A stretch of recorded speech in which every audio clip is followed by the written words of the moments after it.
All right, welcome everyone. I am going to introduce our presenters. We have Wayne Schmidt and Jim Hadley that are going to talk about preparing learners and faculty for residency. So I'll turn it over to you guys. We don't need to do introductions this time because I think everybody knows who we are. Jim and I are the directors of residency, and so it seemed that we would be good people who would be able to give an overview of the residency program. So we're going to kind of divide it into two parts. I'm going to start off and give you an overview of residency from a very high level. You'll see it as we go through. And then when I'm done, Jim is going to kind of pick it up and look at some of the machinations that happen in residency. What is it that we expect of students, things like that. So with that, I'm going to share my screen. Can you see that? Bingo. Okay, there we go. So this is residency, and I'm going to start off and give you some of the very basics. Use the chat function. Most of you probably know this. How many residencies are there in the program of study? Just put it in the chat function and shoot it my way, and let's see how many people have got a good handle on how many there are. Wow, we got all kinds of answers. Wow. 2 and maybe 3. Which is probably the right answer, I think, and we're going to kind of get into that. But there are definitely 2, and there are the possibility, or there is the possibility of a 3rd. We'll get into why that happens here in a little bit. Okay, now let's try this one. When do those residencies fall in the program of study? And here you're going to be at about this point or about that point. When do they happen? Use the chat feature again. Beginning and middle, that's a good guess. And okay, about the 4th and about the 8th, that's pretty good. The first residency happens at about the end of the first year of the program of study. About. Students need to have completed residency 1 by the time they go on to their 9th class. So they've got the first 8 classes to kind of to get that first residency in. So the second one happens at about the end of your 2nd year, and that then students need to do that. You need to complete the 2nd residency before they go on to their 15th class. So somewhere before the 9th and before the 15th is where the program of study is, where they fall in the program of study. How long do residencies last? You go ahead and put your answer there in the chat function. Let's see what we get. There are 2 parts to residency. Okay, and some people think that residency is just one of the 2 parts. The first part takes place at home, and that lasts about a week. The second part takes place here in Phoenix, and that's the 5 days. So when people think of residency, they often think about the week that is here in Phoenix. So 1 week at home, 1 week in Phoenix, and then there's another week back home. Okay, you spend a week kind of getting ready to come, a week here, and then a week doing some wrap-up activities and things like that. So all in all, it's 3 weeks long with 1 week taking place here in Phoenix. Okay, now, residency outcomes. These are things that we want the students to get out of coming to residency. And so when we tell them, here's what you can expect when you come to residency, we will always highlight the word connections. We want you to make connections with the campus. If you have not been fortunate enough to be able to come and see the GCU campus, it's beautiful. Not only is it beautiful, come after lunch and they'll have added 3 other buildings. It's growing. It is attractive. There's grassy areas. It's a lovely campus. We want students to get connected with the campus. We want them to get connected with the instructors. at residency, you always have 2 instructors. So this gives you an opportunity to connect with them. And if you choose to take opportunity to do that, you can connect with others as well. You know, sometimes we will have one instructor who says, you know, I'm not really the expert in that design. That instructor down the hall, that's the expert in the design. Go talk to him or her, and you'll really get the help you need. So it's a chance to hook up with instructors. And then maybe best of all, it's a chance to connect with other doctoral students. There's usually between 15 and 20 students in every classroom, and you can always spot them on Friday when residency is over. They're gathered around the area that we're in. They're all taking pictures of each other. They've exchanged Facebook pages, and they're sitting, oh, they got, take our picture here, and Jim and I we got phones in our hand, and we're just snapping away. Those are students who have found a way to connect with each other while they're here at residency.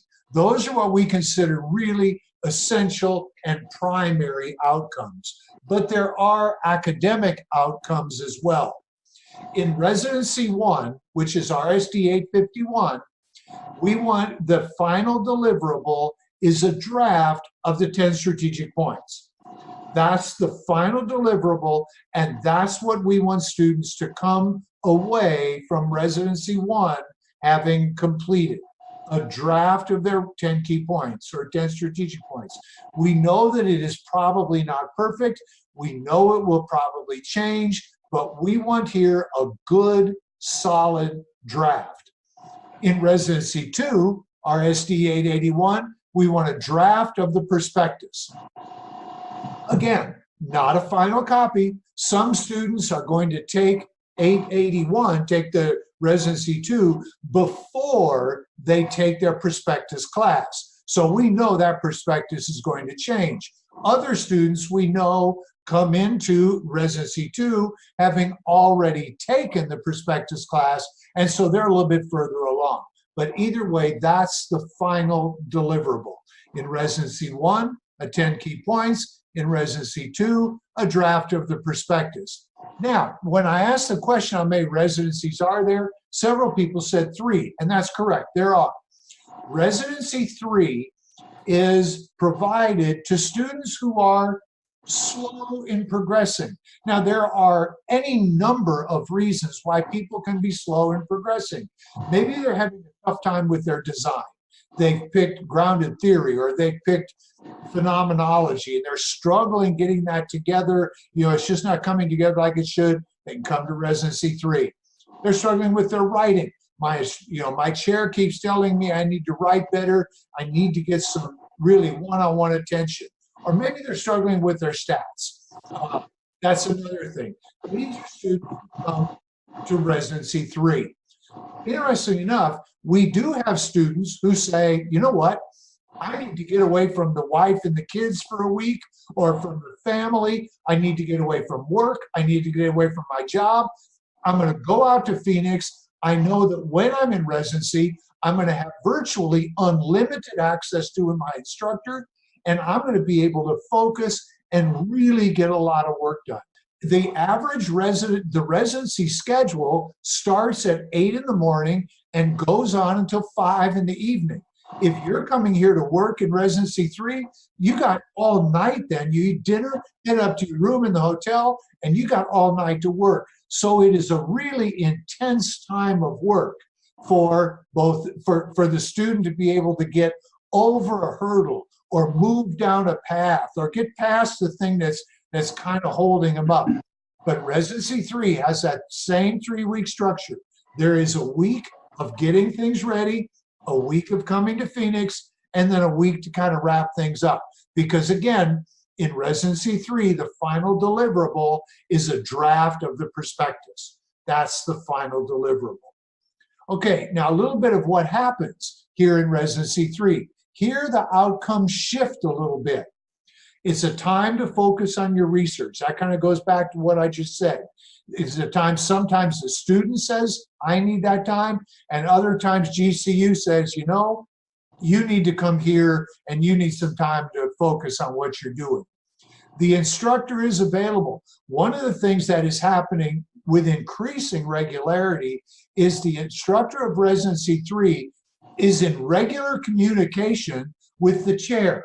Okay, here's what I'm telling this, here's what I'm telling the student. Am I seeing this correctly? Is this going along with what you think is what you want the student to do? So there's a real close communication between the chair and the instructor. We really encourage that, and we want to see that.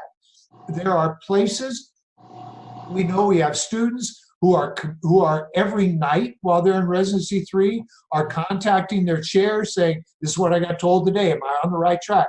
We know that's happening, and we believe that is really, really a good thing to have happen. The more communication there is between the student, the instructor, and the chair, the better things are. And then again, the final deliverable is the draft of the prospectus. Now, this next slide is going to segue perfectly into what Jim is going to do. Here is the daily schedule for Residency 1. I picked Residency 1. And you're going to look at this going, golly, Wayne, there's a lot of blank space there. But that blank space is not blank. The focus of residency, both Residencies 1, 2, and 3, is on one-on-ones. What happens during that time, during those 20-minute time slots, or 15, whatever they are, where the instructor and the student are meeting one-on-one and are now, addressing the concerns, addressing the challenges that the student has very privately, and hopefully gets that student moving forward, can deal with alignment issues, can deal with challenges that are unique to the student, unique challenges to the design, to the methodology, whatever it might be. But the focus is on one-on-ones. We want students not to spend all day instructing. We want the students, well, Jim, I'm taking things away. I'm stealing your thunder a little bit. So I'm going to turn things over to you, and then you can kind of pick it up from there. Okay, stop sharing, Wayne, and I'll share my screen. Hi, everyone. How are you? I would say there's two people on this phone call that could give this presentation better than Wayne and me, and that's Dr. Kay Hansen and Dr. Tina Harshman. They are our full-time residency faculty. They get to see so much, and we rely on their expertise and the ability to help us out. Wayne and I have a very great opportunity to deal with students one-on-one, face-to-face during all the residencies. And this year we had, 26 residencies? Am I right, Wayne? 28 residencies. Yeah, and next year is going to be the same. So we're going to have that many residencies. So let me kind of go over some of the expectations for learners that coming to residency, what we want them to do. Wayne talked about it's a 3-week course. And so we kind of flipped the classroom. We kind of did this consciously with our faculty to say, let's let our learners read the materials, absorb the materials prior to coming to residency, so we don't have to make a lot of PowerPoints and presentations where they can read that kind of thing on their own. So all the pre-residency materials on the DC network. It's very easy to access. Our learner, all the PowerPoint slides are there. The assessment materials are there. So we want them to go in the classroom, this idea of learn before you get here. And I can tell you that it's very evident, those that looked at the materials and those that did not look at the materials.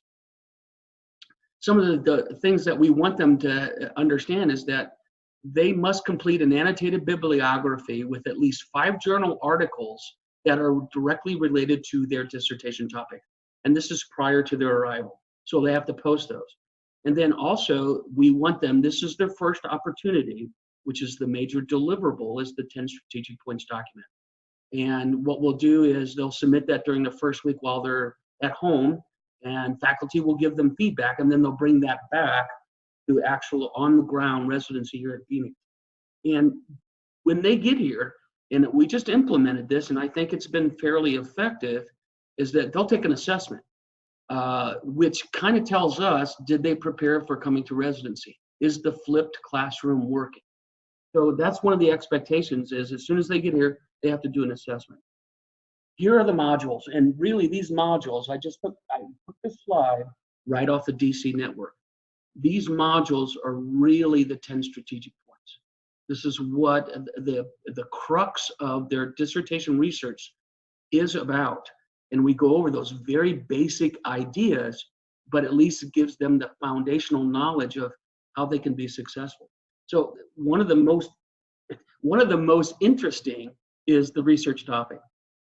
Wayne and I sit at a table and many learners come over to us and share their research topic.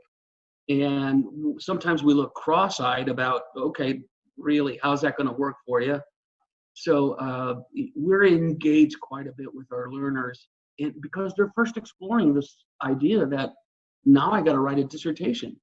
So it's this opportunity for faculty to say, okay, in a positive way, all right, let's, broad topic, kind of get that down to something more manageable. So you can see, we talk about the synthesis of the research, theoretical foundation, which many of our learners don't quite understand what a theoretical foundation is. And that's a challenge in some of our 851 learners here at Residency. Problem statement is a big, big component, along with the questions that relate to the problem statement.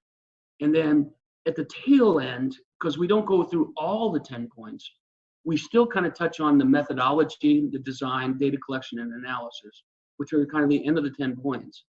So we really kind of upload this to say, here's how you got a researchable topic. Here's how you can synthesize the research, find a gap in the literature. And here's how you can get further ahead in your first residency. What are the deliverables? While they're here on Friday, the learners give an oral presentation on their 10 strategic points. We are making some changes in our curriculum where we're looking at this oral presentation as a defense, where it's more of like you would give a proposal defense, but in a very short version, to give them the opportunity to argue their point on why their topic is doable, why it's ethical, and the population that they choose and the method that they choose is doable. So we want to turn this oral presentation into kind of a mini defense so that they get the idea that I got to defend what I'm trying to research. They'll do a final 10 strategic points document, taking the feedback from the faculty, and that's due on the very last day of class while they're home. Since it's a 3-week class, it'll be on that last day. They also have to complete a dissertation project milestone plan. It's required. It just gives them an idea of where they are in the process and what they need to continue to do to move forward in that process. And then there's an ending DQ that looks, it's kind of reflective. What'd you learn? What'd you experience? How did this past week help you move along in your dissertation journey? Moving on to the second residency. Second residency is, we've indicated, about the end of the second year of coursework. It's really an intensive seminar. Really the focus is more on the writing and the research and analysis and the quality of the work. We take a look at those 10 strategic points and see how much further they've progressed. Unfortunately, several don't progress as quick as we need them to, but this is a way to get them back on track because they're here with the faculty. We want them to gain progress in that prospectus and proposal. Some of our learners have a full proposal drafted coming into the second residency.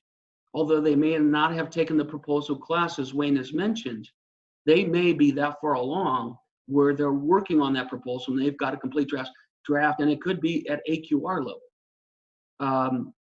We want them to participate in, this content sessions are very short, meaning that the overall classroom sessions are shorter in length as far as information that we provide. What we really want them to do is to get that one-on-one experience, because we have been told by numerous surveys that's the most valuable experience our learners can have is talking face-to-face with a faculty member. And so we want that significant one-on-one time with our faculty so that they can ask all the questions they have.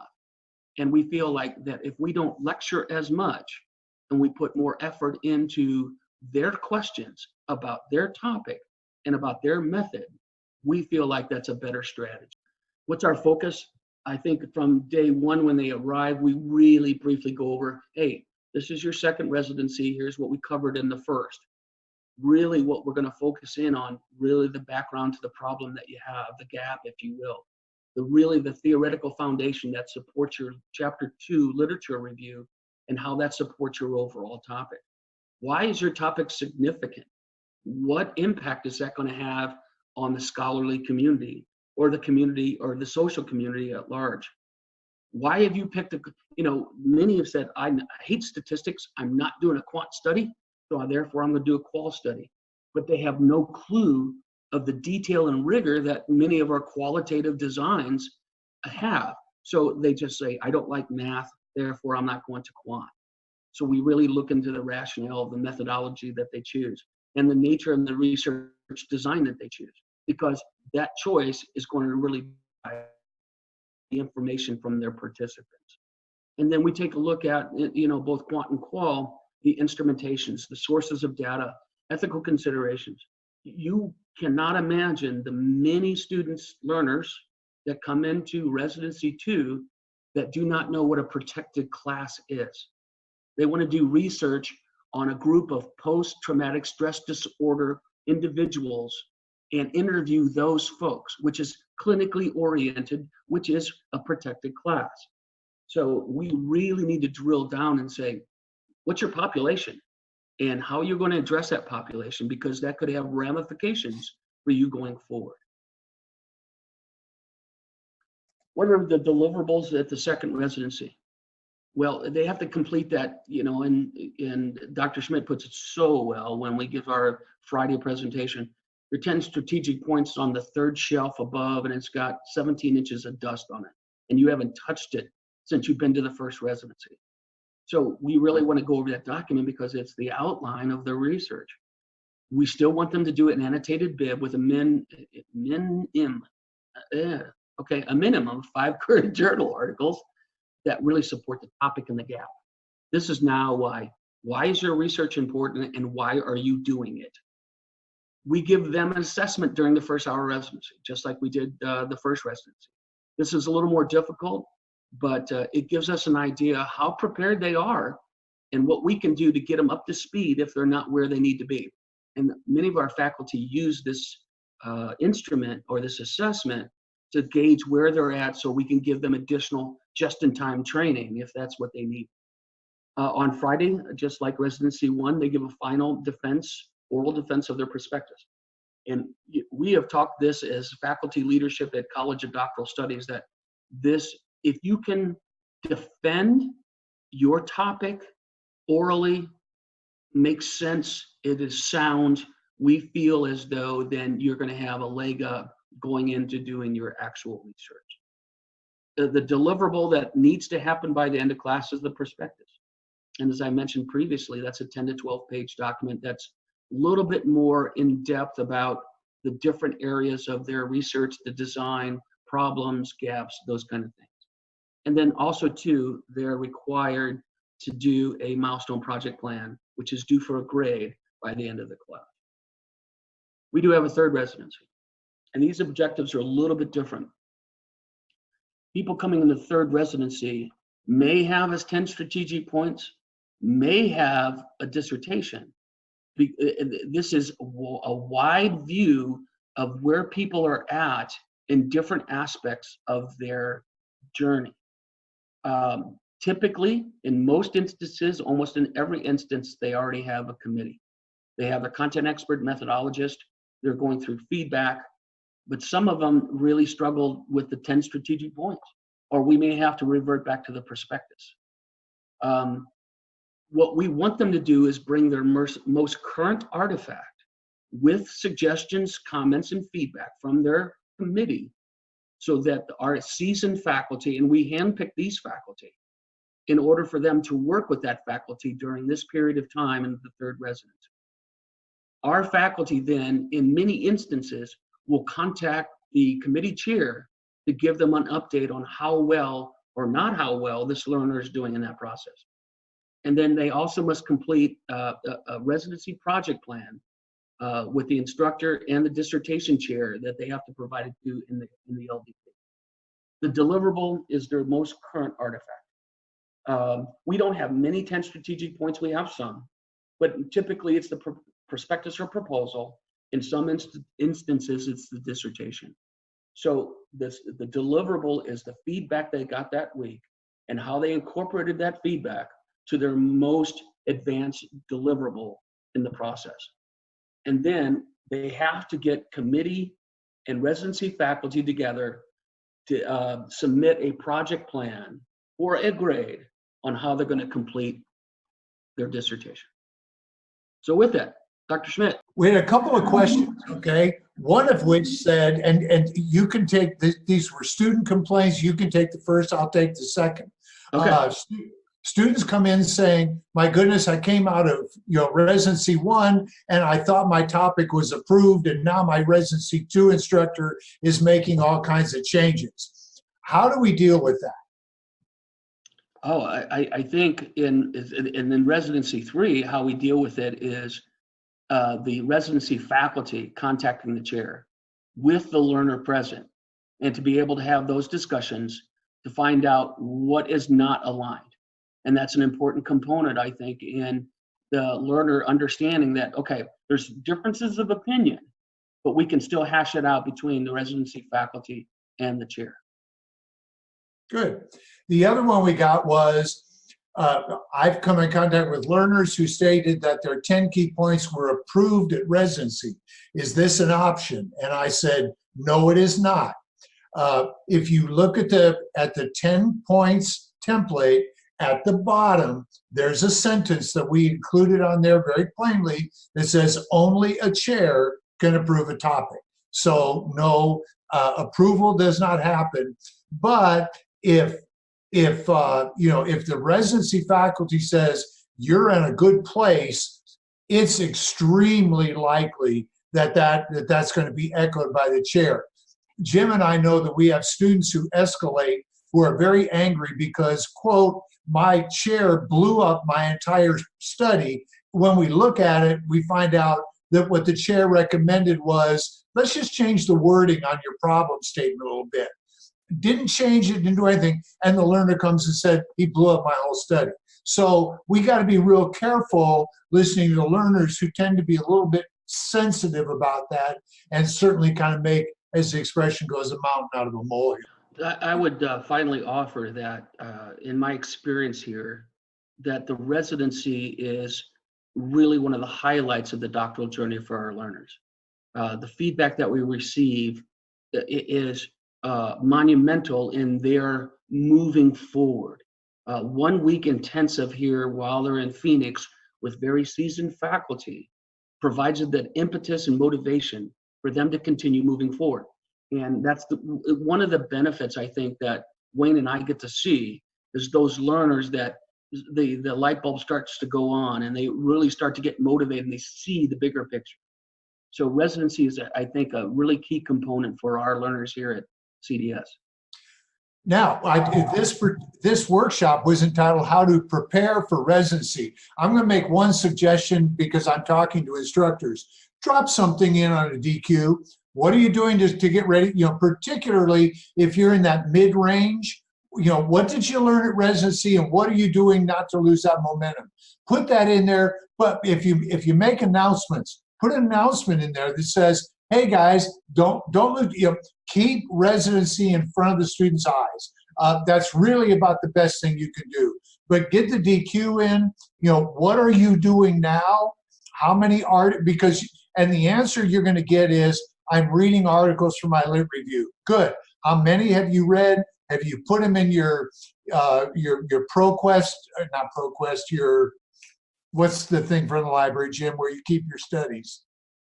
The literature one. RefWorks. Thank you. Yeah, RefWorks. Marlene, after how many doctors does it take to remember ref words? 7. Have you put in ref words? What have you learned from these? Make them take that next step, but keep the residency in front of them. If you can do that, I think that will help students come into at least residency do better. You got any tip there, Jim? No, I think that you hit it on the head. Your residencies will continue to morph in a better way. We have focus groups at every residency to get feedback on how we make it better for those that follow. And we have topics of discussion. So even our residency curriculum with Kay and Tina, we're going to make some changes there, but all for the good. So we appreciate you taking the time to listen to and I forgot to say, if you're interested in teaching residency, one of two things. If you work on an SDA team, send your interest to your SDA supervisor. If you don't work on an STA team, send an email to Wayne or me, and we'll make sure that we'll vet that and get it into the process. With that, thank you, everybody. Appreciate your time and good questions. I hope you got something out of this. I know Mustafa asked the question, is it possible to get these slides? Answer is yes. Shoot Jim or me an email, or I think you can even get it from Marlene at Faculty Services. So thank you, everybody. We'll see you in the next session. Thank you very much.